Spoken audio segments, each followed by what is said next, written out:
अस्सलामु अलैकुम वरहमतुल्लाहि वबरकातुह। उम्मीद है कि मेरे तमाम अहबाब खैर व आफ़ियत से होंगे।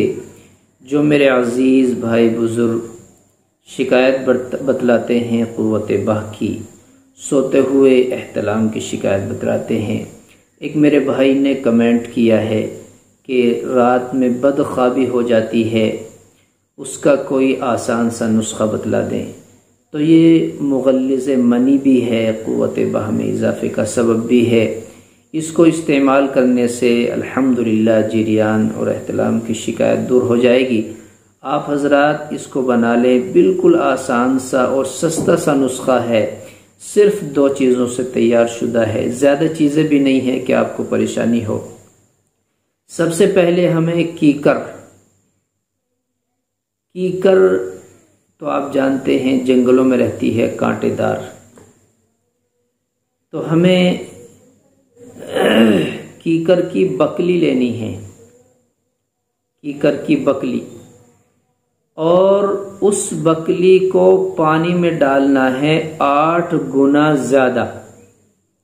फर्ज कीजिए आपने बकली ली है 1 पाव, तो उसमें 8 पाव पानी डालना है और उसको फिर किसी बर्तन में रख के पका लेना है।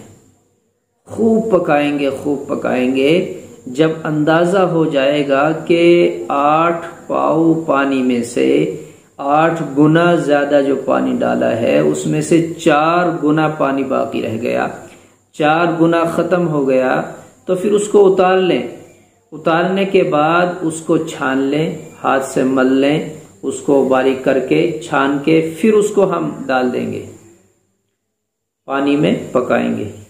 फिर उसको अच्छी तरह पकाएंगे, पकाते रहेंगे।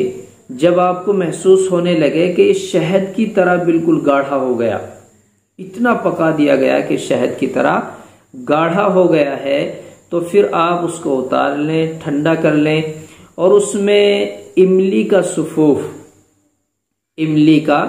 सुफूफ मिला लें और फिर उसकी गोली बना लें। बेल से कुछ छोटी गोली बना लें, मोटे चने की बराबर गोलियां बना लें। ये नुस्खा आपका तैयार हो चुका अल्हम्दुलिल्लाह।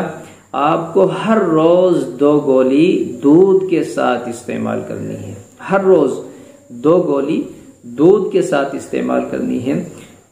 दूध चाहे गाय का हो, भैंस का हो, बकरी का हो, जिसका भी आप दूध आसानी से हासिल कर सकते हैं, आप दूध के साथ ये गोलियां इस्तेमाल करेंगे।